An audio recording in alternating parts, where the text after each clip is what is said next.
আজ সময় এসেছে সাজাতে হবে এই দিনের বাগান। শুধু হেলায় খেলায় যেন কেটে না যায় সম্ভাবনার ক্ষণ। আজ সময় এসেছে সাজাতে হবে এই দিনের বাগান। শুধু হেলায় খেলায় যেন কেটে না যায় সম্ভাবনার ক্ষণ।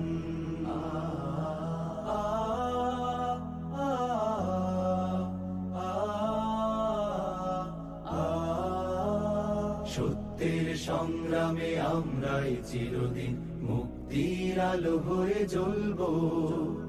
আশাহত এ জাতির আশার প্রাসাদ হয়ে সাম্য ন্যায়ের কথা বলবো। সত্যের সংগ্রামে আমরাই চিরদিন মুক্তির আলো হয়ে জ্বলবো। আশাহত এ জাতির আশার প্রাসাদ হয়ে সাম্য ন্যায়ের কথা বলবো।